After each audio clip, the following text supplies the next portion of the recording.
15 வந்துருங்க பாரு.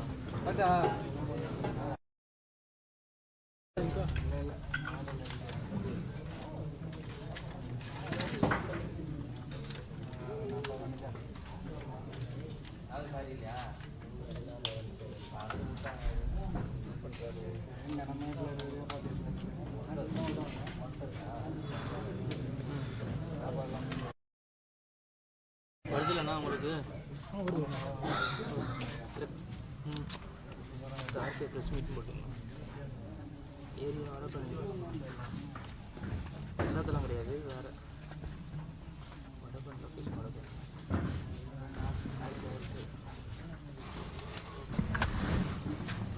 Live live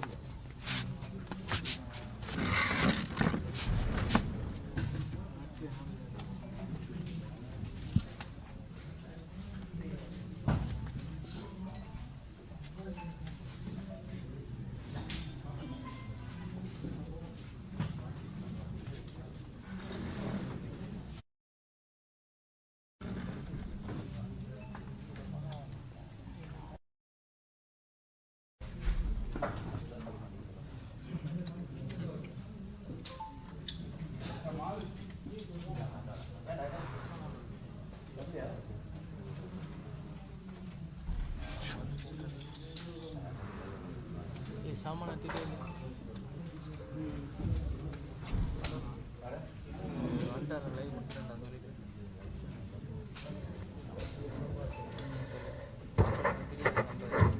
இங்கு வந்திருக்கும் நண்பர்கள் அனைவருக்கும் மதிய வணக்கம்.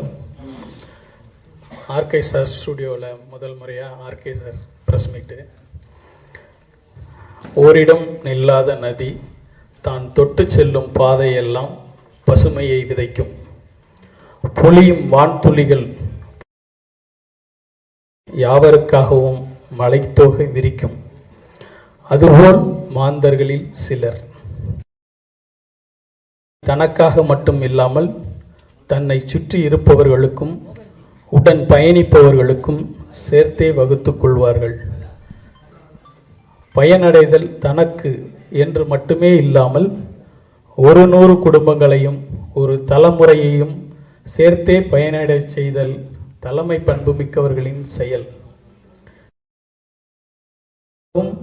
வான் துளி போலவும் மற்றவர்களுக்காக யோசிக்கும் தலைமை பண்பு கொண்டவர் நடிகர் ஆர்கே அவர்கள். இப்போது அவர் நடிகர் ஆர்கே என்று மட்டும் அழைக்கப்படாமல் மதிப்புமிக்க மன்னர்களால் வழங்கப்படும் கிரீட முத்துக்களையும் ஒரு தமிழனாக ஏற்று வந்துள்ளார். மிக உயர்ந்த பட்டமான டான் ஸ்ரீ என்ற பட்டத்தை அட்ஜே டரிசலம் நாட்டு மன்னரின் கரங்களால் பெற்றுள்ளார். நடிகர் ஆர்கே இப்போது Tan Sri Dato Sri doctor Radhakrishnan என்று அழைக்கப்படுகிறார். நம் தமிழ் சினிமாவின் முக்கிய அங்கமான அவருக்கு கிடைத்திருக்கும் இப்பெருமையை நாமும் பகிர்ந்து கொள்ளவே இந்த சந்திப்பு. இனி நீங்களும் Tan Sri Dato Sri doctor RK அவர்களும் இனி உங்களுடன் அவர் கலந்துரையாடுவார்.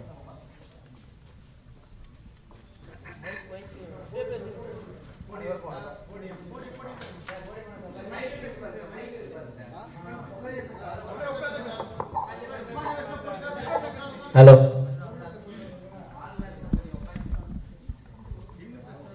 அதாவது வாள் கையில் இருந்தால் பரவாயில்ல, பின்னால் இருந்தால் தான் தப்பு.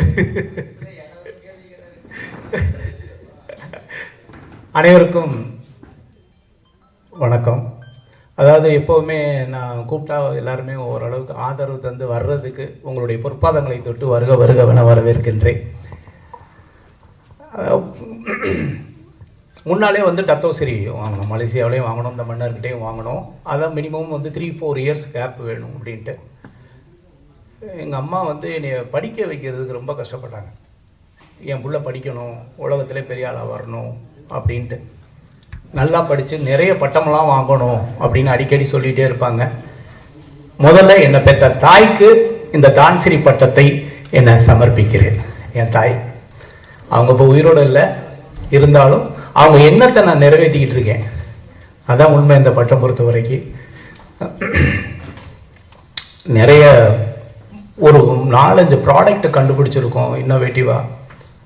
சினிமாவில் இருக்கிறோம், தன்னம்பிக்கை பேச்சு உண்டு. இன்றைக்கி 2000 குடும்பங்களுக்கு வாழ்வாதாரமாக வேலை கொடுத்துக்கிட்டு இருக்கேன் இந்தியாவில். விஐபி ஹேர் கலர் ஷாம்பு மூலமாக, ஃபேக்ட்ரி மூலமாக, மார்க்கெட்டிங் மூலமாக. அது இல்லாமல் வந்து சினிமாவில் இருக்கிறோம், நடிச்சுக்கிட்டு இருக்கோம், அதெல்லாம் வேறு. இந்த சைடு ஏவிஎம், இந்த சைடு விஜயவாகினி. இதுக்கு இடையில் சினிமாவுக்கு என்னால் முடிஞ்ச ஒரு சிறிய உதவியாக இந்த ஏசி ஃப்ளோரு 3 ஃப்ளோர் இந்த இடத்துல கட்டி வச்சுருக்கிறேன்.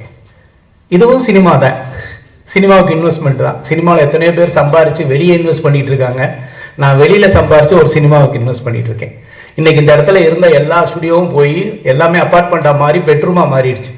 டப்பிங்கு ரீரெக்கார்டிங் பெட்ரூமில் நடந்துக்கிட்டு இருக்கு. இப்போ ஷூட்டிங் வேணும்னா எல்லோரும் இப்போ வந்து காஞ்சிபுரம் போக வேண்டியிருக்கு. ஆனால் அதை மீறி சினிமாவில் என்னால் முடிஞ்ச ஒரு இது இந்த ஆர்கே ஸ்டுடியோ. அதில் தான் இப்போ உட்காந்து முதல் பேட்டி உங்கள்கிட்ட. இந்த அவார்டு பொறுத்த வரைக்கும் ஆல்ரெடி நான் 18 நாட்டில் சிறந்த பேச்சாளர், தன்னம்பிக்கை மோட்டிவேட்டர் பேசுவார் அப்படின்னு சொல்லி கொடுத்துருக்காங்க டாக்டர் பட்டம். அதை மீறி நிறைய ப்ராஜெக்ட் பண்ணிகிட்டே இருக்கிறேன். பெரும்பாலும் சினிமாவில் இந்த மாதிரி அவார்ட்லாம் நிறைய நடக்கும், தமிழ்நாட்டிலேயும் நடக்கும், இந்தியாவில் நடக்கும். என்ன இருந்தாலும் ஆஸ்கார் வாங்குறது தான் எல்லாருமே பெருமையாக நினைப்பாங்க. இல்லை வந்து இட்டாலியில் போய் வாங்கினா நல்லதுன்னு நினைப்பாங்க. வெளிநாட்டிலேருந்து ஒரு மன்னர் வந்து ஒரு அங்கீகாரம் அப்படிங்கிறது தமிழனுக்கும் தமிழன் செய்கிற தொழிலுக்கும் ஒரு வரவேற்பு உண்டு. விஐபி ஹேர் கலர் ஷாம்பு அப்படிங்கிறது உலகத்திலே இல்லாத, க்ளவுஸ் போடாமல் அப்படியே தொடலான்னு சொன்னேன். வெளிநாட்டுக்காரையும் ஏற்றுக்கலை. தமிழ்நாட்டில் இருக்க ஒருத்தன் கண்டுபிடிச்சிருக்குது, அது எப்படி சாத்தியம்? வெளிநாட்டில் மார்க்கெட்டிங் போன உடனே நிறுத்திடுவான். நான் அழகாக சொல்வது உண்டு, தமிழ்நாட்டில் செருப்பு ஃபேக்ட்ரி வச்சுருக்கவங்க அமெரிக்காவில் செருப்பு தைக்கிறதுக்கு அனுமதிக்க மாட்டாங்க, நம்ம போக முடியாது. ஆனால் அமெரிக்காவில் செருப்பு தைக்கிறவன் இந்தியாவில் என்ன வேணாலும் பண்ணுறதுக்கு அனுமதி உண்டு. அப்படின்னு நம்மளை அலோவ் பண்ணுறதில்ல. உங்கள் கண்டுபிடிப்பா, இந்தியாவில் கண்டுபிடிச்சிருக்கீங்களா? அதெல்லாம் இல்லை அப்படின்னு. என்னால் வந்து உலக அரங்கில் போராட முடியலை. நீங்கள் க்ளவுஸ் எல்லாம் பயன்படுத்தலாம், கண்டுபிடிச்சிருக்கேன். இந்திய அரசாங்கம் 20 ஆண்டுகள் எனக்கு பேட்டர்ன் கொடுத்துருக்காங்க, இன்டலெக்சுவல் ப்ராப்பர்ட்டி அப்படின்ட்டு. சர்டிஃபிகேட் காமிச்சா கூட ஒத்துக்கலை. யோ என்ன பண்ணால் தான் ஏன் ஒத்துக்குவீங்கன்னு கேட்டால், இல்லை சார் அது இந்தியா சைனா அதெல்லாம் அப்படிங்கிறான். அப்போது ஒரு முடிவெடுத்து லண்டனில் போய் கின்னஸ் வேர்ல்ட் ரெக்கார்டு ஆஃபீஸில் அப்ளை பண்ணி, உலகத்திலே வெறுங்கையில் பயன்படுத்தக்கூடிய ப்ராடக்டை ஒரு தமிழனா ஒரு இந்தியனை நான் கண்டுபிடிச்சிருக்கேன், ப்ரூவ் பண்ணுறேன்னு சொல்லி 1000 பேர் தலையில் ஹேர் கலர் இது கிரே ஹேரோடு இருக்கிறவங்களுக்கு ஹேர் கலர் பண்ண வச்சு, வெறுங்கையில் பண்ண வச்சு, கையில் ஒட்டலைன்னு ப்ரூவ் பண்ணதுக்கப்புறம் தான் உலக மார்க்கெட்டில் நான் என்ட்ரி ஆனேன். ஏன்னா இன்னைக்கு இந்தியர்கள் தொழில் செஞ்சாலும் தமிழர்களாக இருந்தாலும் உலக மார்க்கெட்டில் அங்கீகாரம் கிடைக்கல. இந்த அங்கீகாரத்துக்கு ஒரு படிக்கட்டாக தான் இதை நான் பார்க்குறேன். வெளிநாட்டில் இருந்து ஒரு மனித தொழில் செய்கிறாங்க, ஒரு பண்ணுறாரு இந்தாங்கன்னு சொல்லும்போது, வெளிநாட்டில் போகும்போது நமக்கு ஒரு விசிட்டிங் கார்டாக இருக்குது. அதான் உண்மை. இதனால் நான் வந்து சாதிச்சிட்டேன்னு சொல்கிறத விட சாதனை நோக்கி பயணிக்கிறதுக்கு ஒரு பாதையாக இந்த தான்சிரி எனக்கு அமையும். கின்னஸ் வேர்ல்ட் ரெக்கார்டும் அப்படி தான். கின்னஸ் வேர்ல்ட் ரெக்கார்டு படைச்சிருக்கேன், கையில் ஒட்டாதுன்னு சொன்னப்போ எல்லாரும் வரவேற்றாங்க. ஒரு 25 கண்ட்ரியில் பிஸ்னஸ் பண்ணிக்கிட்டு இருக்கேன். ஆமாம், பிஸ்னஸ் பண்ணிக்கிட்டு இருக்கேன். ஆனால் சினிமாவுக்கு ஒரு ஸ்டுடியோ கட்டி வச்சுருக்கேன். இங்கே பார்த்தீங்களா எவ்வளோ பெரிய ஏசி ஃப்ளோர் இருக்குன்னு. உண்மையை சொல்கிறேன், இப்போ ஒரு படம் பண்ணிக்கிட்டு இருக்கேன்னா, ஒரு விலங்குகளை வச்சு குடும்பத்தோடு பார்க்குற படம் ஆல்மோஸ்ட் ஷூட்டிங் முடிஞ்சிருக்கு, விரைவில் ரிலீஸுக்கு வரும். சினிமா அப்படிங்கிறது என்னுடைய கனவு, என்னுடைய பேஷன். அதை விட சினிமாவில் நம்ம இருக்கோங்கிறதுக்கு நிச்சயமாக நான் ஒரு சேவையாக நினைக்கிறேன் இந்த ஸ்டுடியோவை. இதில் பிளாட் கட்டியிருந்தால் நல்லா கட்டியிருக்கலாம், நல்ல வீடு கட்டியிருக்கலாம், எல்லாம் கட்டியிருக்கலாம். ஆனால் இந்த கோடம்பாக்கம் அப்படிங்கிறது உலகுக்கே தெரிஞ்ச ஒரு விஷயம். சென்னைனாவே கோடம்பாக்கம் தான் பேசப்படுற விஷயம். நான்லாம் வந்து காரைக்குடியிலேருந்து கனவு கண்டு கோடம்பாக்கத்துக்கு வந்தவன். எத்தனையோ இளைஞர்களுக்கு முன்னுதாரணமாக அந்த கோடம்பாக்கங்கிற பேர் இருந்திருக்கு.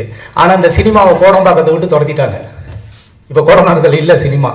என்னன்னாலும் இருக்கணும்னு நினச்சி தான் இந்த ஸ்டுடியோ கட்டியிருக்கேன். ஆதரவு தாருங்க. நான் சினிமாவில் வந்து படம் எடுக்கலைன்னு நினைக்கிறத விட, படம் எடுக்கிறத விட முக்கியம் இந்த மாதிரி ஒரு சினிமாவுக்கான ஒரு தளத்தை உருவாக்கணும் அப்படின்னு நினச்சது. பண்ணியிருக்கிறோம். அவங்க வந்து அங்கீகாரம் கொடுத்த ஒரு சர்டிஃபிகேட் இருக்கு. அந்த மன்னர் இருந்தாலும் என்னுடைய பேச்சும் என்னுடைய உழைப்பையும் பார்த்துட்டு அவர் வந்து கிட்டத்தட்ட ஒரு 400 ஆண்டுகளுக்கு முன்னால் இருக்கிற ஒரு வாளை வந்து எனக்கு பரிசளித்தார். அவருடைய மகன் அதே மாதிரி ஒரு பரிசளித்தாங்க. நினைவு சின்னம் அப்படிங்கிறது அவங்கள பொறுத்த வரைக்கும் இதை எடுத்துகிட்டு போங்க, நாங்கள் லெட்டர் தரோம் இது உங்களுக்கு அப்படின்னு அவருடைய வீடியோலாம் கொடுத்துருக்கேன் ஜானுக்கிட்ட. இந்த என்னால் தூக்க முடியல, நான் உண்மையை அதை தூக்க முடியல. ஏன்னா சினிமானா ஒரு அட்டக்கத்தி கொடுத்துருவாங்க, அழகாக பெயிண்ட் அடித்து இப்படி சிக்ஸின்னு தண்ணிடலாம். இது ஒத்த கையில் பிடிச்சி இப்படி நிப்பாட்டுறதுக்கு ஒரு ஸ்டில்லுக்கு நான் படாத கஷ்டப்பட்டேன், கையை ஆடிச்சு விடு விடு விடுன்னு. அந்த காலத்தில் வந்து வீரம் அப்படிங்கிறது இந்த வாளை தொட்டு பார்க்கும்போது தெரியும் ஒருத்தனுக்கு வந்து எவ்வளோ பெரிய வீரம் இருந்திருக்கும், அந்த வீரத்துக்கு அவன் எவ்வளோ தகுதியானவனாக இருந்தால் அந்த வாளை எடுத்து ஃபைட் பண்ணியிருப்பாங்க அப்படின்ட்டு. இப்போவும் யுத்தம் நடக்குது உலக லெவலில். கம்ப்யூட்டர் கேம்ஸ் பார்த்த மாதிரி இருக்குது. நீங்கள் வேணால் பாருங்கள், அப்படி தான் இருக்குது. கம்ப்யூட்டர் கேம் மாதிரி தான் இருக்குது. எத்தனையோ யுத்தம் பார்த்துக்கிட்டு இருக்கோம். அந்த காலத்தில் களத்தில் இறங்கி அவங்களுடைய வீரத்தை காட்டின வாள், அவங்களால இதை எடுத்து வீச முடியும்னு காட்டின வாள். இப்போ அப்படிலாம் இல்லை, கம்ப்யூட்டர் உலகமாக மாறிடுச்சு, யுத்தம் வேறு மாதிரி போயிட்டுருக்கு, டிஜிட்டலில் போயிட்டுருக்கு, ஏஐயில் போயிட்டுருக்கு. ஆனால் எனக்கு இந்த வாளை பரிசளித்தது பெருமையாக நினைக்கிறேன். அதை இந்தியாவுக்கு எடுத்துகிட்டு வந்திருக்கேன். அதை உங்கள்கிட்ட காமிக்கிறதும் சந்தோஷத்தை பகிர்ந்துக்கிறதா நினைக்கிறேன். மகிழ்ச்சி. வேற ஏதாவது நீங்கள் கேள்விகள் இருந்தால் கேட்கலாம். இந்தா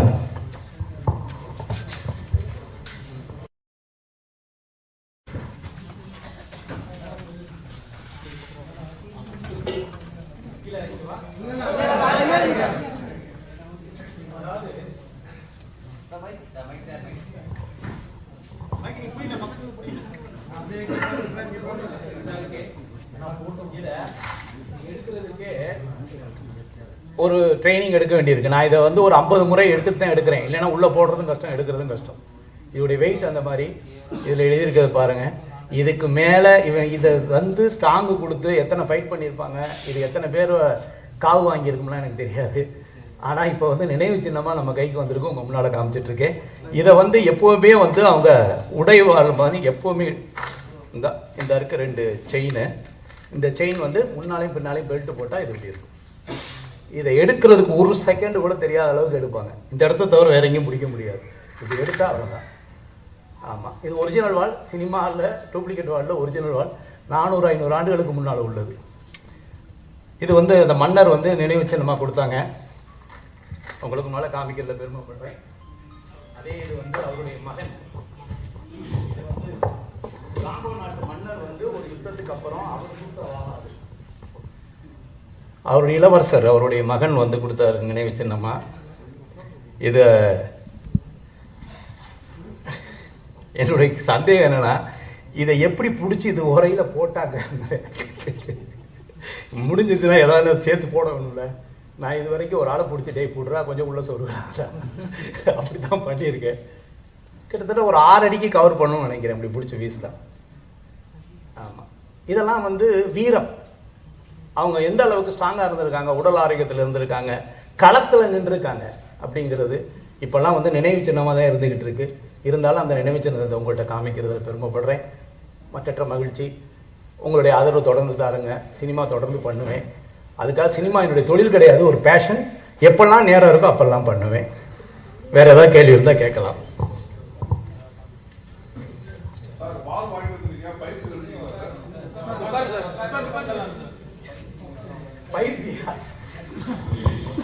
அதாவது நமக்கு வந்து ஃபைட்டு மாஸ்டர் இருக்க வரைக்கும் பயிற்சியெல்லாம் தேவையில்லை. ஓரளவுக்கு என் படத்தில் நான் வந்து டூப் போடாமல் தான் பண்ணியிருக்கேன் அத்தனை படமும். நிச்சயமாக வால் ஃபைட்டாக இருந்துச்சுன்னா கற்றுக்குவேன், அதாவது வந்து நிச்சயமாக. ஆனால் பட் இதை வச்செல்லாம் பண்ண முடியாது, ஏதாவது ஆச்சுன்னா அவன் போய் சேர்ந்துருவேன். நமக்கு இருக்கவே இருக்க காப்பி இல்லையா, டூப்ளிகேட் பண்ணிடலாம். ஆர்கே சார் வாழ்த்துக்கள். ரைட் போடுங்க சார், வாழ்த்துக்கள். எங்களுக்கு வந்து இந்த டத்தோஸ்ரீனா என்ன, டான் 3 ஷட்டோனா என்ன, அது என்ன வித்தியாசம், எதுக்காக கொடுப்பாங்க, எந்த நாடு? அதாவது வந்து சேவை மனப்பான்மை புதிய கண்டுபிடிப்பு மக்களுக்கு அப்படிங்கிறது. நான் வந்து பணம் கொடுத்தா கூட 1 லட்சம் கொடுக்கலாம், 2 லட்சம் கொடுக்கலாம், 10 லட்சம் கொடுக்கலாம், கோடி கொடுக்கலாம், திரும்ப திரும்ப எதிர்பார்ப்பாங்க. ஒரு மனிதனுக்கு அறிவு கண்ணை திறந்து விட்டால், தன்னம்பிக்கை என்ற மிகப்பெரிய சக்தியை அவன் மனசுக்குள்ள கொடுத்துட்டா அது என்னைக்கும் ஊற்றெடுக்கும். நான் எத்தனையோ லட்சக்கணக்கான பேருக்கு வந்து தன்னம்பிக்கை எடுத்திருக்கேன். வெற்றியாளர்கள் இருக்காங்க எவ்வளோ பேருக்கு. என் பேச்சை கேட்டு வாழ்க்கையில் மிகப்பெரிய லெவலில் பொருளாதார சுதந்திரம் அடைஞ்சவங்க எத்தனையோ பேர். அந்த சேவை செஞ்சுருக்கேன். ஒன்று. ரெண்டாவது, விஐபி இந்த இது மட்டும் இல்லை, கொரட்டைக்கு நான் மருந்து கண்டுபிடிச்சிருக்கேன். உலகத்திலே கிடையாது. இங்கே இருக்காங்க அத்தனை பேரும் நான் இலவசமாக உங்களுக்கு தரேன் கொரட்டை. நீங்கள் ஒரு 7 நாள் உச்சந்தலையில் தடவுங்க, கொரட்டை வந்து 0. Sleep apnea dangerous, heart attack. நிறைய பேர் நைட்டில் செத்து போயிடுவாங்க. காரணம் என்னென்னா கொரட்டை தான் காரணம். ஆக்சிஜன் ஃப்ளோ இருக்காது. அதுக்கு எப்படி இருக்குன்னா 50,000 ரூபாய்க்கு பெரிய மாஸ்க் இருக்குது, சைலன்சர். வண்டிக்கு மட்டும் சைலன்சர் இல்லை, இப்போ மூக்குக்கெல்லாம் சைலன்சர் இருக்குது. 2 சைடும் போட்டு பக்கத்தில் பொண்டாட்டி நிம்மதியாக தூங்கணும்னா இவன் சைலன்சர் மாட்டணும். எந்திரிச்சு பார்த்தா நமக்கே பயமாக இருக்கும், ஐயோ எவனோ ஒருத்தன் படுத்து கிடக்குறான் பக்கத்துல. இப்போல்லாம் கொரட்டை வந்துச்சுன்னா அவங்க அந்த ரூம் இவன் இந்த ரூம், அப்படி தானே இருக்க வேண்டியிருக்கு. அதுக்கு ஒரு ரெமெடி உலகத்திலேயே சாப்பிட்றது இல்லை, உச்சந்தலையில் தடவுனாவே கொரட்டை நிற்கும்னு நம்ம வந்து ப்ரூவ் பண்ணியிருக்கோம். ICMRI வெப்சைட்டில் அது அப்ரூவ்டு, இந்தியனுடைய மெடிக்கல் கவுன்சிலில் அப்ரூவ்டு. அவருடைய சர்டிஃபிகேட் தரேன், பேப்பர் தரேன், பயன்படுத்துங்க. உங்களுக்கு கொரட்டை நிற்கலைன்னா பணத்தை நான் ரீஃபண்ட் தரேன். உலகத்துக்கே சேவை செய்கிறேங்க. அதில் சொல்லியிருக்காங்க, நைட்டு உச்சந்தலையில் தடவிடி படுத்திங்கன்னா உங்களுக்கு ஹார்ட் அட்டாக் வராது, ஆக்சிஜன் நல்லா ப்ரீத் பண்ண முடியும் அப்படிங்கிற அளவுக்கு சர்டிஃபிகேட் வாங்கியிருக்கோம், கிளினிக்கலி ப்ரூவன். அது கண்டுபிடிச்சிருக்கேன். இது மக்களுக்கான சேவை. விஐபி ஹேர் கலர் ஷாம்பு மக்களுக்கான சேவை. கொரோனா நேரத்தில் நான் நிறைய சேவை செஞ்சது, மாஸ்க் வாங்கி கொடுத்ததெல்லாம் விட, காலையில் எந்திரிச்சு ஒரு கஷாயம், அந்த கஷாயத்தை காக்கல் பண்ணி முழுங்கிட்டா இன்னைக்கு கொரோனா வைரஸ் வந்து உங்கள் மூக்குலையும் உங்கள் தொண்டையிலையும் அஃபெக்ட் ஆகாது அப்படின்னு. அதுவும் ICMRI அப்ரூவல். இங்கே வந்து செட்டிநாடு மிஷன் இருக்கு இல்லையா, அங்கே கிட்டத்தட்ட 2000-3000 பேருக்கு கொடுத்து அப்ரூவல் பண்ணி வச்சுருக்கிறேன். இந்த 3 கண்டுபிடிப்பும் மக்கள் சேவைக்காகத்தான் பண்ணதான். அதெல்லாம் பேஸ் பண்ணி கொடுக்கக்கூடியது தான் இந்த மாதிரி அங்கீகாரம். இது எந்த நாட்டில் கொடுத்தாங்க? இந்த விருது வாங்கினால உங்களுக்கு விஷா ஏதாவது சிறப்பு சலுகைகள் அந்த நாட்டில் உண்டா? அந்த நாட்டில் உண்டு நிச்சயமாக. எந்த நாடு அங்கீகாரம் பண்ணாலும் போகலாம், ஏர்போர்ட்டில் ஃப்ரீயாக போகலாம் வந்து, அதெல்லாம் உண்டு. நான் இன்னொன்று சொல்கிறேன், என்கிட்ட இன்னமே போனால் அங்கே போலீஸ் வந்து ஏர்போர்ட்டில் வந்து கூட்டிகிட்டு போவாங்க வண்டியில், ஃபோன் பண்ணி நீங்கள் சொல்லணும் அப்படின்னாங்க. நான் அந்த மாதிரிலாம் எதையும் பயன்படுத்துறது இல்லை உண்மையாக. அவரை பொறுத்த வரைக்கும் அவ்வளோ வயசானவர், பார்த்தீங்கன்னா தெரியும். அவர் வந்து அங்கே நிறைய மக்கள் சேவை செஞ்சுருக்கிறாங்க. இது வந்து பிலிப்பைன்ஸ் நாட்டில் ஆச்சைன்னு சொல்லிட்டு ஒரு நாடு. அங்கே சுனாமி வந்து 3 லட்சம் பேர் செத்து போயிட்டாங்க. 3 லட்சம் பேர் அடித்து எடுத்துக்கிட்டு போயிடுச்சு. அப்படியே நடுக்கடலில் நின்ன ஒரு கப்பல் வந்து, இப்போ சென்னையில் எப்படி பாண்டி பஜார் பனங்கல் பார்க் இருக்குது, அப்போ மெரினா பீச்சிலேருந்து பனங்கல் பார்க்கில் ஒரு கப்பல் வந்து நின்னா என்ன இருக்குமோ கற்பனை பண்ணி பாருங்க. அது மாதிரி அவங்க நாட்டில் நடு ஊருக்குள்ளே வந்து ஒரு கப்பல் வந்து இருக்குது, சுனாமியில் மிதந்து வந்து. அந்த மாதிரி பாதிக்கப்பட்ட இதுக்கு நான் அப்பவும் கொஞ்சம் சேவை செஞ்சேன், அவங்கள்ட்ட சொல்லி ஹெல்ப் பண்ணேன் அந்த நேரத்தில். அப்போலேருந்து எனக்கும் மன்னருக்கும் தொடர்பு உண்டு. இதெல்லாம் எப்படின்னா, ஒரு ப்ராடக்ட் விற்க போகும்போது சந்திக்கக்கூடிய ஒரு விஷயங்கள், அதுக்கப்புறம் நம்ம யார் என்ன பண்ணுறோம் என்ன ஏதுங்கிற பழகிறத வச்சு அதை வச்சு தேர்ந்தெடுக்கிறது தான் இது. மகிழ்ச்சி. அடுத்து சார், நம்ம ஊர் ராஜாக்கள் பொன்னியின் செல்வன் அந்த மாதிரிலாம் கேள்விப்பட்டிருப்போம் நம்ம. ஸோ அவங்க வாழை தூக்கத்துக்கே அதுவே வெயிட் அதிகமாக இருக்கும். அந்த வாழையே வந்து அரசாங்கம் கைப்பற்றி அவங்க வந்து காட்சிப்படுத்தி வச்சுருக்காங்க, எல்லாருக்குமே தெரியும். ஸோ அப்படி இருக்கும்போது இது ராஜவாள், இந்த வாழை எப்படி உங்ககிட்ட கொடுத்தாங்க? இல்லை அவரோட பணம் வாங்கினாங்க? மன்னிக்கணும், அதாவது வந்து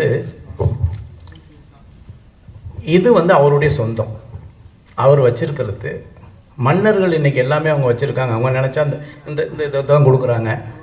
இது வச்சிருக்கிறத கொடுக்குறது, அவங்க வாங்கி கொடுக்குறது இல்லை. யாருக்கு யார் வேணாலும் பரிசளிக்கலாங்கிறதுல எந்த மாற்றம் கிடையாது, பரிசளிக்கலாம். இன்னொன்று வந்து அந்த நாட்டிலையும் நான் பிஸ்னஸ் பண்ணிகிட்டு இருக்கேன், விஐபி ஹேர் கலர் ஷாம்பு. அதான் உண்மை. அவங்க பார்க்குறாங்க நம்ம வந்து ஆல்ரெடி டத்தோசிரி வாங்கியிருக்கோம், மேலும் இன்னும் ஒரு விஷயத்துக்கு ட்ராவல் பண்ணிகிட்டு இருக்கிறோம், இன்னும் பல விஷயங்கள் இருக்குது. அந்த ட்ராவல் பண்ணுறதுக்கு எனக்கு ஒரு படிக்கட்டாக இருக்கும். என்ன செய்யலாம்? இப்போ என்கிட்ட வந்து என்ன கொடுக்கலாம்? அவங்க ஒரு மோதிரம் போட்டு விடலாமா, இல்லை நகை கொடுத்து என்ன சாட்டிஸ்ஃபேக்ஷன் பண்ண முடியுமா? ஏதாவது யூனிக்காக ஒரு விஷயத்தை கொடுத்தா ஒரு இதாக இருக்கும், அவ்வளோதான். அதில் இதை கிஃப்டாக கொடுத்துருக்காங்க.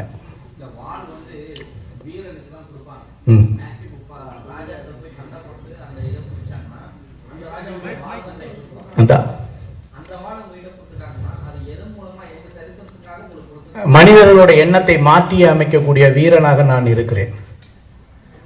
இன்னைக்கு வந்து ஒரு மனிதனுடைய எண்ணம் ஒருத்தன் தற்கொலை பண்ணிக்கிறான்னு வைங்க, அவனுடைய எண்ணம்.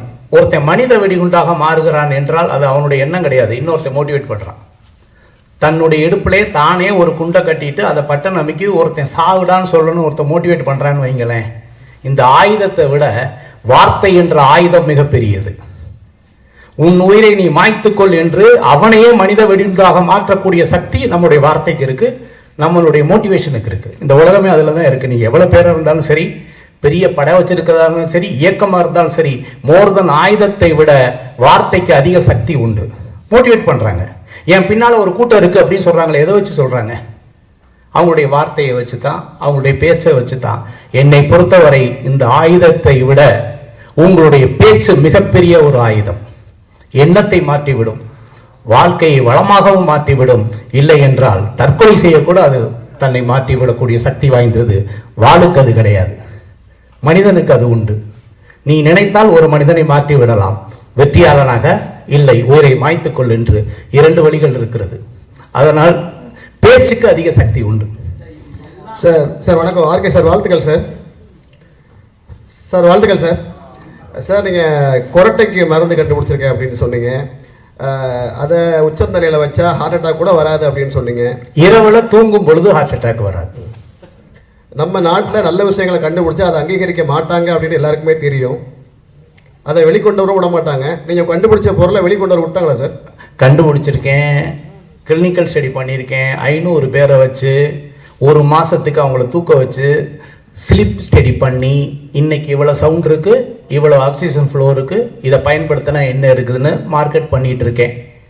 ஆனால் அதுலேயும் பேர் வைக்கக்கூடாது, கொரட்டை நின்றுன்னு சொல்லக்கூடாது, இப்படி பல சட்டத்திட்டங்கள்லாம் இருக்குது, புரியுதுங்களா? அதையும் மீறி அந்த நியமம் மாற்றி எல்லாம் மாற்றி பண்ணிகிட்டு இருக்கிறோம். இன்னொன்று நான் கேரண்டி தரேன், தலையில் தடவி கொரட்டை நிற்கிறேன்னு பணத்தை ரீஃபண்ட் தரேன், அந்த கேரண்டி தரேன். ஏன்னா இது வரைக்கும் கிட்டத்தட்ட ஒரு 50,000 பேர் யூஸ் பண்ணியிருக்காங்க. கிட்டத்தட்ட 4-5 வருஷமாக பண்ணிகிட்டு இருக்கேன். ஆமாம், யாருக்காக இருந்தாலும் நான் உங்களுக்கு இலவசமாக தரேன், நீங்கள் பயன்படுத்துங்க, கவலைப்படாதீங்க. சார் இன்னைக்கு கொரட்டையால் பல குடும்பங்களில் டைவர்ஸ் நடந்திருக்கு சார். கொரட்டையால் பல குடும்பங்களில் டைவர்ஸ் நடந்திருக்கு. அப்படி இருக்கும்போது நீங்கள் அதுக்கு ஒரு மருந்தை கண்டுபிடிச்சிருக்கீங்க. நீங்கள் ஏன் சார் இப்போ அதிகமாக ப்ரமோட் பண்ணலை? ஏன் ஸ்னோர் கேர் விஐபின்னு போட்டால் நெட்டில் இருக்குது, அமேசானில் இருக்குது, ஃப்ளிப்கார்ட் எல்லாத்துலேயும் இருக்குது. இல்லை, VIP snore care oil. Okay ஐயா சார், அதான் மோட்டிவேஷன் நல்லா பேசுகிறீங்க. இதை மக்களுக்கு பயன்படுத்துக்கு அரசியலில் வரலாம்ல, நீங்கள் அவங்கள மோட்டிவேட் பண்ணலாம். ஒன்றும் இல்லைண்ணா, தப்பாக நினைக்காதீங்க. நான் என்றைக்குமே அரசியல் வேண்டாம்னு நினைக்கிறேன். அரசியல் பண்ணுறதுக்கு நிறைய பேர் இருக்காங்க, நமக்கு அரசியல் வேண்டாம். நம்ம தெரிஞ்சது என்ன இருக்கோ அதை செஞ்சுட்டு போவோம், தெரியாது நமக்கு எதுக்கு. சரி சார், உங்கள் குருநாதர் மாதிரியே மனுஷனை நம்பாமல் விலங்கை வச்சு படம் பண்ணுறீங்க, அதில் மனுஷர்கள்னு நடிக்கிறாங்களா? கட்டாயமான, அதாவது யோகி பாபு அவர்கள் இருக்கிறார்கள், தம்பி ராமையா அவர்கள் இருக்கிறார்கள், நாசர் சார் இருக்கிறாங்க, நிறைய ஆர்டிஸ்ட். நான் என் படம்னாவே எல்லா ஆர்டிஸ்ட்டும் பக்கத்தில் நிப்பாட்டிக்குவேன். என்னை கொஞ்சம் பார்க்கணுன்னா அவங்களும் இருந்தால் சேர்த்து பார்ப்பாங்கன்னு. அதனால் தனியாக மட்டும் ஹீரோன்னு நினைக்கிறது இல்லை, டீம் ஒர்க்குன்னு நினச்சி ஆல் ஆர்டிஸ்ட்டு நல்ல பாப்புலர் ஆர்டிஸ்ட் போட்டு தான் பண்ணியிருக்கிறேன். இதில் ஒரு அனிமல்னால் ஒரு வீட்டில் வளர்க்குற நாய். உண்மையாக சொல்லணும்னா ஆணவ கொலை அனிமல்ஸையும் விடவில்லை. இன்னைக்கு ஆணவ கொலையை பற்றி எல்லாரும் பேசிகிட்டு இருக்கோம். பணக்காரன் வீட்டில் ஒரு நாய் இருந்தால் அந்த ஆணவ கொலை எப்படி இருக்கும், அதுதான் இந்த படத்துடைய கதை. ஓப்பனாகவே சொல்கிறேன். அந்த நாய் தங்கத்தட்டில் சாப்பிடுது, ஏசியில் படுத்துருக்குது, ஆனால் பெண் நாய். ரோட்டில் போகிற ஒரு ஏழையுடைய ஆண் நாய், அதுக்கு 2க்கும் லவ் வந்துருச்சு. யோசிச்சு பாருங்க, இது எந்த அளவுக்கு ஒரு பணக்காரன் ரிவெஞ்சுக்கு ஆனான்னா, நம்ம மனுஷனை பற்றி பேசிகிட்டு இருக்கோங்க, அவன் வளர்த்த பெண் நாய்க்கு வந்த லவ்வுக்கு எதிரியாக மாறுறாங்க. அதாங்க கதை. சொல்லிட்டேங்க, ஆனால் படம் பாருங்க, நல்லா இருக்கும். எதுக்கு சொல்ல வரேன்னா, ஆணவ கொலை அனிமல்ஸையும் விடவில்லை. என் பணக்கார விட்டு பொண்ணாயிடா, எப்படா நீ ரோட்டில் ஒரு ஆம்பளை நாய் வளர்த்துன கிஸ் பண்ணிடுமா, பார்த்துருவோமா அப்படின்னு ஒருத்தன் வில்லன் கிளம்பி வர்றான்னா, அதனால ஒரு ஹீரோ என்ன பாதிக்கப்படுறான், அவன் வாழ்க்கை என்ன டிசாஸ்டர் ஆகுது அப்படிங்கிற ஒரு மிகப்பெரிய சார், இந்த மோட்டிவேஷனல் ஸ்பீச்சஸ்ன்னு சொன்னீங்க இல்லையா, அது எந்த வகையில் அவங்க கவுண்ட் எடுத்து உங்களை வந்து ஹானர் பண்ணுறாங்க? எங்கே நீங்கள் மோட்டிவேஷன்? எனக்கு எல்லாமே விட்னஸ்க்கு வீடியோ இருக்குது, ட்ரைனிங் கிளாஸஸ் பண்ணது எல்லாமே ஸோ எல்லாமே யூடியூப்பில்? இல்லை அந்த யூடியூப்பில் போட்டால் இலவசமாயிடும். நான் வந்து கக்கூசில் உட்காந்துட்டு செல்ஃபோனில் பார்க்குறதுக்கு நான் தயாராக இல்லை. இப்போ நீங்கள் வந்திருக்கீங்க, நீங்கள் இன்வால்வ் ஆகிருக்கீங்க, உங்களுடைய ப்ரொஃபஷனலுக்கு நீங்கள் முக்கியத்துவம் கொடுத்துருக்கீங்க.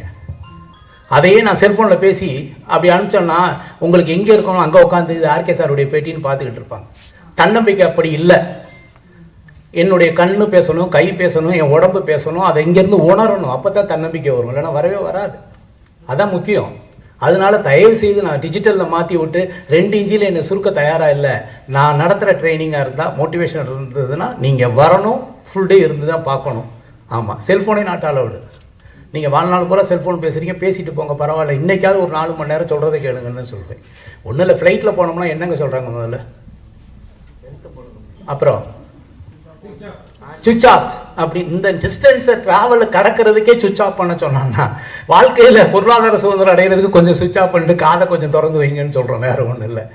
மகிழ்ச்சி. அடுத்து சார், ஒரு நாய் கதை சொன்னீங்களே, இப்போ நன்றி உள்ள கதை சொல்கிறேன். சமீபத்தில் பார்த்தீங்கன்னா ஒரு பொலிட்டீஷியன் அந்த நாயை அடித்ததுனால ஒரு பெரிய இதுவே ஆச்சு, பிரளயமாக ஆச்சு. எச் ராஜா அவர்கள் மேலே அது வழக்கே தொடரப்பட்டதுன்னு சொல்லி தகவல் வந்திருக்கு. ஸோ அதன் மீன் பண்ணி தான் நீங்கள் இந்த படம் எடுக்க. இது வந்து லவ் எச் ராஜாவை இது பண்ணுறதுக்கு அப்படிலாம் ஒன்றும் இல்லை. இது காதல் சம்மந்தப்பட்டது. ஒரு பணக்கார வீட்டில் ஒரு நாய் வளர்க்குறாங்க, பெண் நாய் வளர்க்குறாங்க. அது வந்து ஒரு ஏழை ஆண் நாயை காதல் பண்ணிடுது. நீங்கள் அது அடித்தது இல்லை. இந்த நாய் வந்து என் நாய் எவ்வளோ பெரிய பணக்கார நாய், நீ என்ன ரோட்டில் போகிற ஒரு இதை வச்சுட்டு என்கிட்ட பழக விடுறியான்னு. அதையும் மீறி அந்த நாய் ஏறி குதிச்சு அந்த காம்பவுண்டுக்குள்ளே வந்து பழகுது. இதுதான். ஆனால் ஹீரோ என்ன பாதிக்கப்படுறாங்கிறதான் கதை. சார், ஆர் கட்டன், கேமரா வந்து பாலசுப்ரமணியம் சார், இசை வந்து இமான் சார். சமீபத்தில் பார்த்தீங்கன்னா சீரியல் ஆக்டர் ஒரு நடிகை வந்து ஒரு ஆடிஷனில் ஒரு தவறான ஒரு வீடியோ இப்படி தான் பண்ணணும் அப்படின்னு சொல்லி ஆடிஷன் பண்ணதாக ஒரு வீடியோ லீக் ஆச்சு. சீரியல்லே இந்த நிலைமைனா சினிமாவில் எந்த நிலைமையில இருக்குது பெண்களுடைய இது பாதுகாப்பு? அதாவது வந்து பெண்கள் பாதுகாப்பு அப்படிங்கிறது உலகத்திலேயே எல்லா நாட்டிலையும் பேசக்கூடிய விஷயம். கரெக்ட். நம்ம எல்லாருமே ஒரு விதமான அனிமல். உண்மையை சொல்கிறேன், நம்ம எல்லாருமே அனிமல் தான், விலங்கினத்தை சார்ந்தவர்கள் தான். நம்ம இன்னைக்கு நீங்கள் அங்கே உட்காந்துருக்கீங்க, நம்ம இங்கே உட்காந்துருக்கோம் அப்படின்னா நம்மளை பாதுகாக்கிறது நம்மளுடைய சட்டம். முடிஞ்சால் ஒரு 24 மணி நேரம் இந்த நாட்டில் உள்ள சட்டத்தை மட்டும் நீங்கள் ஃப்ரீஸ் பண்ணிவிட்டு யார் வேணாலும் என்ன வேணாலும் பண்ணுங்கன்னு சொல்லி பாருங்களேன், என்ன நடக்கும்? யாரும் பணக்காரனாக இருக்க மாட்டான். எந்த பெண்களாக இருந்தாலும் யார் இருந்தாலும் யாருமே இருக்க மாட்டாங்க. உண்மையை சொல்கிறேன். நீங்கள் நானும் இன்னைக்கு இப்படி உட்காந்துருக்கோம்னா நம்மளை காற்றில் இந்த சட்டம் நம்மளை பாதுகாக்கிறது. யாரையாவது பார்த்து கை நீட்டி உன்னை கொண்டு விடுவேன்னு சொன்னோம்னா சட்டம் பாதுகாக்குது. கையை பிடிச்சி இழுக்கலாம்னு சொன்னால் சட்டம் பாதுகாக்குது. இதை மீறி தவறுகள் நடக்கிறது அப்படிங்கிறது நடந்துக்கிட்டே தான் இருக்குது. இந்த உலகத்தில் திருடனா பார்த்து திருத்த ஒழிக்க முடியாதுங்கிற மாதிரி உண்மையாலுமே கடுமையான சட்டங்கள் இருக்கிறது. இன்னும் கடுமையாக்கப்பட வேண்டும்ங்கிறத என்னுடைய வேண்டுகோள். ஆனால் நம்ம யாருன்னு ஒரிஜினலாக உங்களுக்கு தெரியணும் அப்படின்னா ஒரு 24 மணி நேரம் இந்தியாவில் இருக்க என்ன எல்லா சட்டத்தையும் ஃப்ரீஸ் பண்ணி வைக்கிறோம். முடிஞ்சா நீ 24 மணி நேரம் வாழ்ந்துக்கடான்னு சொல்லி பாருங்க, நம்ம யாருன்னு இந்த உலகத்துக்கு தெரியும். உண்மையான விலங்கு யார்? இந்த மனிதர்கள் தெரியும். சட்டம் நம்மளை பாதுகாத்து கொண்டிருக்கிறது. சட்டம் நம்மளை நிம்மதியாக தூங்க வைத்துக் கொண்டிருக்கிறது. சட்டம் காற்றில் கலந்து நமக்கு பயத்தை காமிச்சு இருக்குது. இதை செய்யாத, அதை செஞ்சிடாத, இதை பண்ணிடாத, அதை பண்ணிடாத, தனியாக அப்படி இருக்கு அது அப்படின்னு சொல்லி வச்சிருக்காங்க. சட்டம்தான் இன்னும் கடுமையாக்கப்பட வேண்டும். அந்த பயம் இல்லைன்னா இப்படி வேணா செஞ்சு பாருங்க. நான் சொல்றது செஞ்சு பாருங்க. 24 மணி நேரம் சட்டமே கிடையாது. என்ன வேணாலும் தப்பு பண்ணிக்க, ஜாலியா இருந்துக்க, யாரும் பணத்தை வேணாலும் எடுத்துக்க, யாரை வேணாலும் கையை பிடிச்சி எடுத்துக்க, நீ எதை வேணாலும் பண்ணிக்க சொல்லி பாருங்களேன். இப்ப நான் நேர்மை நாணயம்னு பேசுற நம்மளுடைய உண்மையான கோணம் என்னன்னு அன்னைக்கு தெரியும். இன்னைக்கு நம்ம இப்படி வாழ்றதுக்கே சட்டம் தான் பாதுகாப்பு. சட்டம் தான் நம்மளை தனித்துவத்தில் வச்சிருக்கு. சட்டத்தை இன்னும் கடுமையாக்கப்பட வேண்டும். சட்டம் இன்னும் மனிதன் மனதில் ஆழமாக பதிய வேண்டும். பயம் இருக்கணும், இல்லைன்னா செஞ்சிருவாங்க. சார், அப்போ மனித ஒழுக்கம்லாம் ஒன்றுமே இல்லைன்னு சொல்கிறீங்களா? மனித ஒழுக்கம் இருக்கு. என்னத்துக்கு பின்னால் இருக்குன்னா சட்டத்துக்கு பின்னால் இருக்கு. யாரையுமே வந்து கோபம் வந்தோடனே கை நீட்டி அடிச்சிடக்கூடாது. கரெக்டா? இதில் ஒழுக்கம் இல்லை, கோபம். நான் வந்து ஒருத்தரை அடிக்கக்கூடாது, என் தம்பியை நான் அடிக்கலாம், கரெக்டா? ஆனால் தம்பியை கூட அடிக்கக்கூடாது, அது சட்டம். அப்போ என்ன சொல்ல வரேன்னா, சட்டம் அதை விட காத்துல கலந்துருக்குன்னு சொல்கிறேன். நமக்கு எப்பாவது ஒரு ட்ரிப் கோவம் வரலாங்க. அப்போ சட்ட விதிமீறலாம் நடக்குது சார், அதான் சார் சட்ட விதிமீறல் நடக்குதுல்ல, போலீஸ் என்கவுண்டர்லாம் நடக்குது. அது தாங்க சொல்கிறேன். அவங்க மட்டும் சரி பண்ணலாமா? அது இல்லை, நான் என்ன சொல்ல வரேன்னா, அது இதையே சட்டமாக தான் வடிவமைச்சிருக்காங்க. என்கவுண்டருங்கிறது சட்டமாக்கப்படுகிறது இல்லையா? என்கவுண்டர் வந்து கொலையாக கருதப்படுகிறதா, இல்லை என்கவுண்டர் தற்காலிகமாக நடக்குதா? ஏதோ ஒரு லீகல் பாயிண்ட் எடுத்துக்கிறாங்கல்ல. ஆமாம், என்னை பொறுத்தவரைக்கும் பெண்கள் பாதுகாப்புக்கு இன்னும் கடுமையான சட்டம் இயற்றினால் நல்லது, அவ்வளோதான். மகிழ்ச்சி சார். இப்போ தமிழ் சினிமாவில் வந்து ரொம்ப நெளிஞ்ச நடிகர்லாம் இருக்காங்க. இப்போ உங்க கூட நடித்த வடிவேல் சார் கூட வந்து இப்போ நடிக்கிறதே கிடையாது. ஸோ இந்த படத்தில் நடிக்க வருவாரா? கூப்பிட்டீங்களா அவரை? ஆல்ரெடி நான் கொடுத்து வச்சு 1 கோடி அவர்கிட்ட பணம் இருக்குது. அவர்கிட்ட கதை சொன்னேன். அவர் ஹீரோவை தான் நடிப்பேன் அப்படிங்கிற ஒரு மனநிலையில் இருந்தார். அதனால கொஞ்சம் இன்னும் பேச்சுவார்த்தையில் இருக்கும். அவர் இறங்கி வந்தால் சத்தியமாக மீண்டும் அவருக்கு சந்தர்ப்பம் வழங்கப்படும். ஏன்னா அதாவது நம்ம காமெடிக்கு வடிவேல் சார் மாதிரி முடியவே முடியாது, பாடி லாங்குவேஜ் அசத்திக்க முடியாது அவர் வச்சு, கரெக்டாக? ஒரு காலகட்டங்கள் உண்டு இல்லையா? நிச்சயமாக பார்ப்போம் சார். நிறைய படங்கள் இப்போ வர படங்கள் வந்து சில படங்கள் வந்து அவர் ஹீரோ இல்லாமல் நடிக்கிறாரு. ஆனால் வந்து ஆர்கே சார்கிட்ட மட்டும் ஏன் நான் ஹீரோ மட்டும் அப்படி இல்லை. நான் பேசும்போது சொன்னார், இப்போ நடிச்சுக்கிட்டு இருக்காரு. நிச்சயமாக நம்ம அடுத்த படத்தில் ஒன்று பண்ணுவோம். இப்போ அந்த படத்தில் பண்ண வேண்டியது இப்போ தம்பிராமையா அவர்கள் பண்ணிக்கிட்டு இருக்காங்க. இதில் நிச்சயமாக கூப்பிடுவேன். ஆல்ரெடி அட்வான்ஸ் கொடுத்து வச்சுருக்கேன், பயன்படுத்திக்குவேன். சார், என்னோட ஒரே ஒரு விஷயம், இப்போ நீங்கள் தலைக்கு மேலே வந்து அந்த இது வச்சா கொரட்டை வராதுன்னு ஒரு விஷயம் சொல்லியிருந்தீங்க. ஆனால் வந்து நிறைய பேருக்கு என்ன ஒரு டவுட்னா, அந்த கெமிக்கலை தலையில் வச்சா முடி கொட்டிடுமோ, அது வந்து நீங்கள் உறுதிப்படுத்த முடியுமா? மன்னிக்கணும், அது கெமிக்கல் கிடையாது, ஒரு நேச்சுரல் ஆயில், ஒரு இயற்கையிலேயே ஒரு மூலிகையிலிருந்து எடுக்கப்பட்ட ஆயில். இல்லை சார், நீங்கள் பேமெண்ட் ரிட்டர்ன் பண்ணி தரேன்னு சொல்கிறீங்க, அது நியாயமான விஷயம். ஒருவேளை முடி கொட்டுடுச்சுன்னா அதனால கொட்டாது. முடி வளர்ந்தா வளருமே ஒழிய கொட்டாது. அதுதான் கிளினிக்கலி ப்ரூவன் அப்படின்னு சொல்கிறது. அதுக்கு தான் ஐசிஎம்ஆர்ஐ அப்ரூவல் கொடுத்துருக்கோம், டெஸ்ட் எடுத்திருக்கோம், எல்லா டாக்குமெண்ட்டும் வச்சுருக்குறோம். ஏதோ சும்மா சொல்கிறது இல்லை. பஸ் ஸ்டாண்டு பக்கத்தில் ஐயா வாசாமி வாசாமி இதை எடுத்து சாப்பிட்டு பாரு சாமி, சாமி நல்லா வரும் சாமி, நீ ஒரு 10 ரூபா கட்டி அப்படிலாம் சொல்லலை. கிளினிக்கலி ஆராய்ச்சி பண்ணி ப்ரூவ் பண்ணி அதுக்கு என்ன வேணா உலக லெவலில் போகும்போது சர்டிஃபிகேட் மட்டும் தான் பேசும். இல்லைன்னா சார், தமிழ்நாட்டில் வந்து எப்பவுமே ஒரு அரசியல் கட்சி தலைவர்களோ அரசியல்வாதிகளோ மட்டும்தான் வந்து வாள் கொடுத்து பழக்கம். ஸோ வாள் கொடுத்தாவே அவங்க வந்து ஒரு அரசியல் கட்சியில் போய் சேர்ந்துருவாங்க, இல்லை அரசியல் கட்சி ஆரம்பிச்சிருவாங்க. ஏதாவது நல்லா, ஏன்னா வந்து நீங்கள் வந்து அப்போதில் நான் ஒரு 2021 நான் கேட்டிருக்கேன் அரசியல் கட்சிக்கு போகிற ஐடியா இருக்கான்ட்டு. நீங்கள் அப்பயே ஸ்டாப் பண்ணிட்டு போயிட்டீங்க. இப்போ ஏதாவது சொல்லுங்கள். வாழ்க்கையில் வந்து நான் இன்னைக்கு ரோல்ஸ் ராய்ஸில் வந்தேன். நான் அரசியல்வாதியாக இருந்தால் ரோல்ஸ் ராய்ஸில் வர முடியாது. முதல்ல நான் கஷ்டப்பட்டு ரத்தத்தை வேர்வையாக்கி நான் கஷ்டப்பட்டு உழைச்சி காசு, அதில் நான் அப்படி ஒரு வாட்ச் போட்டேன்னா ஆர்கே கையில் பார்த்தியா இவ்வளோ பெரிய வாட்ச்சு அப்படின்ட்டு. வேண்டாங்க. சேவை செய்கிறதுனா நான் நேரடியாகவே நான் சம்பாதிக்கிற பணத்தில் எவ்வளோ பேருக்கு சேவை செஞ்சிட்ருக்கேன்.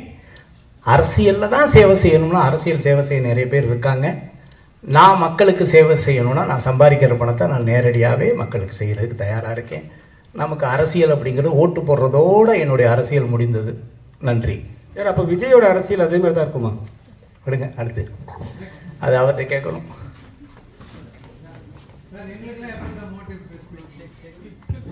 சார், நான் வந்து ஒன்று சொல்லவா? அதாவது ஜான் வந்து எப்போ சொன்னாலும் சரி, ஒரு சார் நம்ம எதாவது அப்படி பண்ணணும் இப்படி பண்ணணும் எதாவது சொல்லுவார். நான் சினிமா ப்ரொஜெக்ஷன் முடிஞ்சு நான் தான் முதல் இந்த கிஃப்ட் கொடுத்து விட்டேன், வீட்டுக்கு தூக்கிட்டு போங்க சார். ஏன்னா அதுவே ஒரு மோட்டிவேஷன். உண்மையை என்னுடைய எல்லா படத்துக்குமே ஒரு கிஃப்ட் கொடுத்துருக்கேன், எல்லாருக்கும் கொடுத்துருக்கேன் இந்தாங்கன்னு. அப்போ வந்து அதுவே ஒரு மோட்டிவேஷன் தான். நீங்கள் போகிறீங்க, நீங்கள் சாப்பிட்றீங்க, படம் பார்க்குறீங்க, உங்களுடைய இல்லத்தரசியும் உங்கள் குழந்தைகளுக்கும் நீங்கள் என்ன சொல்ல போகிறீர்கள்? அப்பா அந்த படத்தை பார்த்துட்டியாப்பா, நீங்கள் மட்டும் எல்லாத்தையும் பார்த்துட்டு வந்துடுங்க, கரெக்டாக இல்லையா? முதல்ல சிந்தனை பண்ணேன், பரவாயில்லையா ஆர்கே படம் பார்த்தாருன்னா ஒரு கொடுத்து விட்டாங்க அப்படின்ட்டு. வீட்டுக்கு பயன்படுற பொருளாக தூக்கிட்டு போங்கன்னு சொல்லி தான் கொடுத்து விட்டேன். அதுவே ஒரு தன்னம்பிக்கையான விஷயந்தான். ஓகே, நீங்கள் உலகத்துக்கே உப்பு புளி பார்க்குற ஆளுங்க, கரெக்டாக இல்லையா?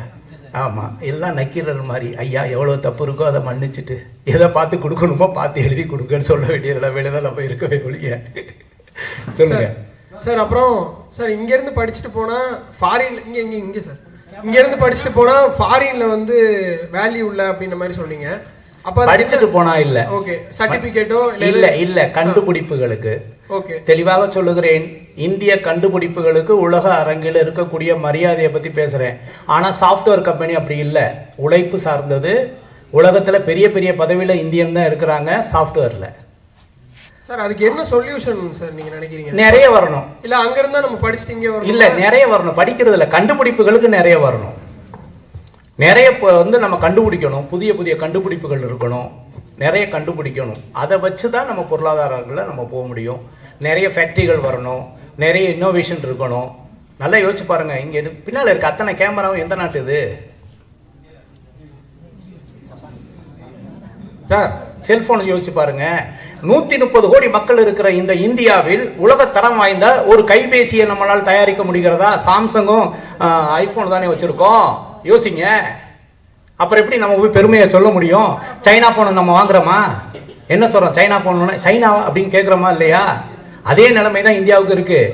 நான் என்ன கேட்குறேன், ஒரு சாம்சங் மாதிரியும் ஒரு ஐஃபோன் மாதிரியும் அதை விட இந்தியன் அப்படின்னு ஒரு ஃபோனை ஏன் நம்மளால் உருவாக்க முடியலை? மக்கள் தொகை இல்லையா? பணம் இல்லையா? யோசிச்சு பாருங்க. எவ்வளோ பெரிய வியாபாரத்தலம், 130 கோடி மக்கள் இருக்கிற வியாபாரத்தலம். ஆனால் நம்மளுக்கு கண்டுபிடிப்புகள் கம்மியாக இருக்குது. இல்லைன்னா உலகத்தோட காம்படேட் பண்ணுற தன்மை கம்மியாக இருக்குன்னு நான் நினைக்கிறேன். வேற ஒன்றும் இல்லை சார். போன மீட்டிங் சொன்னீங்க 2 படம் வருஷத்துக்கு கொடுப்பேன்னு. ஆனால் 2 வருஷமா நீங்கள் படத்தில் நடிக்கவே இல்லை. என்ன காரணம்? இந்த ஸ்டுடியோ கட்டிட்டு இருக்கேன்னா ஏதாவது ஒரு இடத்துல பணம் போட முடியும். நல்லது.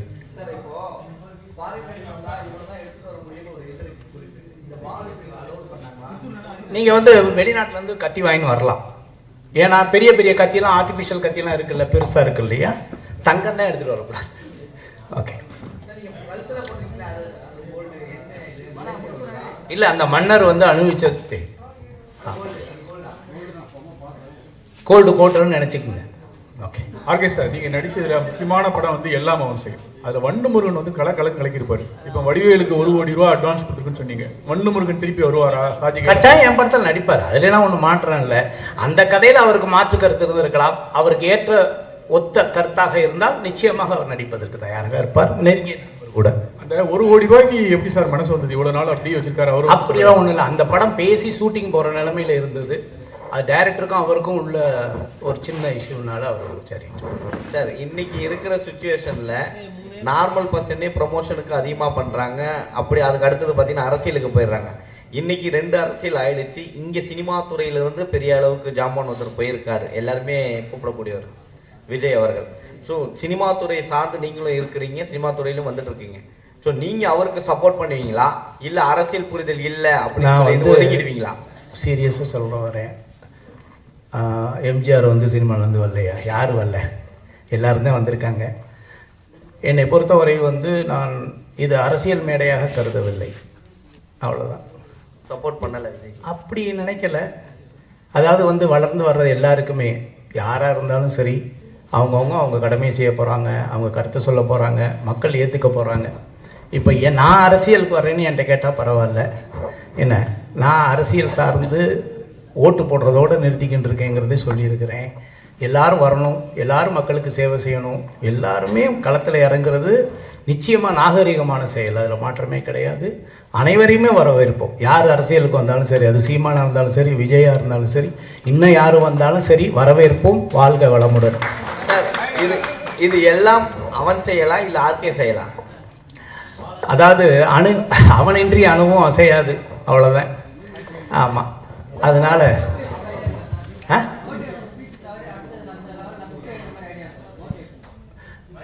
இதை வந்து கிட்டத்தட்ட ஒரு 15 ஆண்டுகளாக இந்த கேள்வி உண்டு. மேபி என்னுடைய கருத்து தவறாக இருக்கலாம். இந்த உலகத்தில் யாரெல்லாம் வெற்றி அடைய முடியும் என்று புத்தகம் எழுதினார்களோ அவர்கள் தன்னுடைய வாழ்க்கையில் சாதிக்க முடியாத ஒரு விஷயத்தை புத்தகமாக மாற்றி காட்டியிருக்கிறார்கள். இதையெல்லாம் செய்தால் நீங்கள் வெற்றி அடைய முடியும் என்று. என்னுடைய லட்சியம் வந்து புக் எழுதுவதல்ல, சுயசரிதை எழுத வேண்டும் என்பதற்காக இந்த ஆர்கே போராடி கொண்டு இருக்கிறேன். என்னை பற்றி சுயசரிதை எழுதுறதுக்கு என்னுடைய தன்னம்பிக்கை வளர்த்துக்கணும், உழைப்பை வளர்த்துக்கணும், கண்டுபிடிக்க வளர்த்துக்கணும். இப்படியே நானும் வெற்றி அடைவது எப்படின்னு புக் எழுதிட்டேன்னு வைங்களேன், அது முடிஞ்சிடும். அவன் வேண்டாம். நம்மளும் இன்னொருத்த சுயசரிதை எழுதுகிற அளவுக்கு நம்ம போராடணும், உழைக்கணும், அந்த இலக்கை நோக்கி ட்ராவல் பண்ணணுங்கிறதுக்காக தான் புக் எழுதலை, வேற ஒன்றும் இல்லை. மகிழ்ச்சி.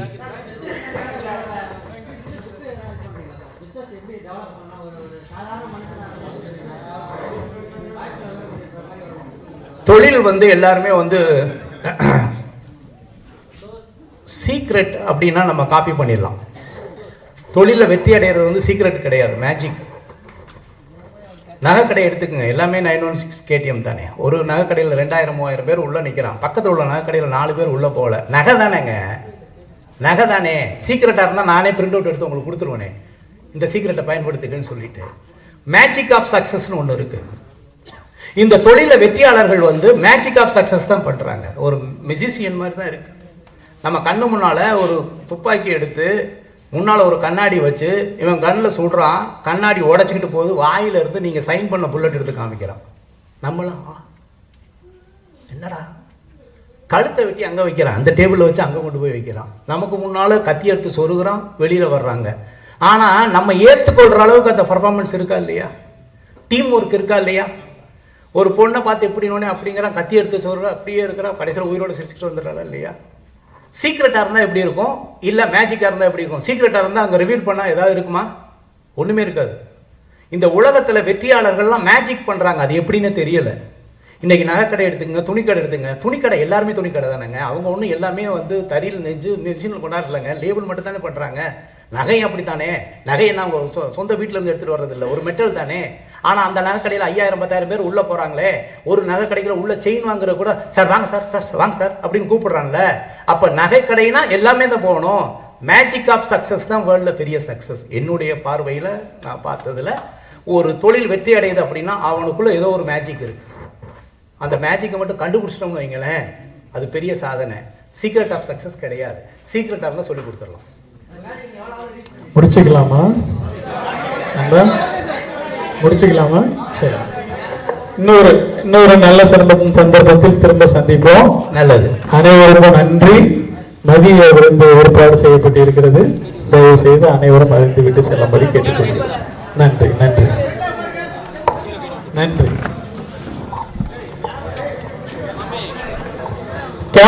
கேமரா மட்டும் ஏதாவது வீடியோ எடுக்கணும், வாளோட எடுக்கணும்.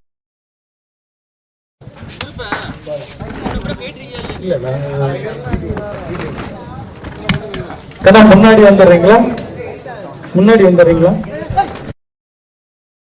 எடுத்து முடிச்சுட்டு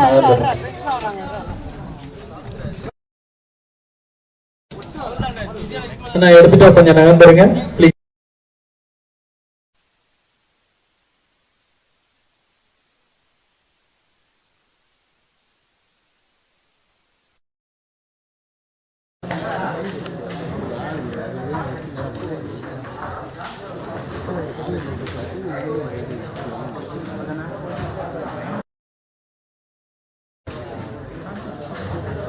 சார் ஸ்ட்ரைட் சார், சாருங்க சார்,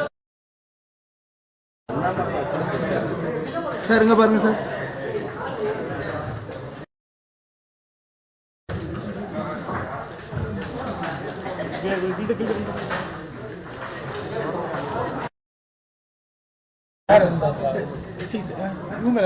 அப்படியே கொஞ்சம் நான் ஓப்பன் பண்ணி வச்சுருங்க, அப்படியே சர்டிஃபிகேட் மட்டும் ஓப்பன் பண்ணி வச்சுருங்க.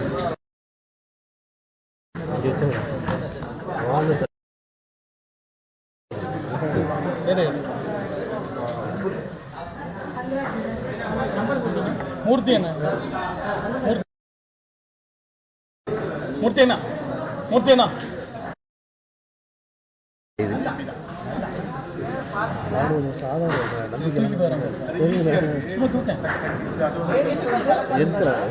ஒரு நிமிஷம் எத்தனை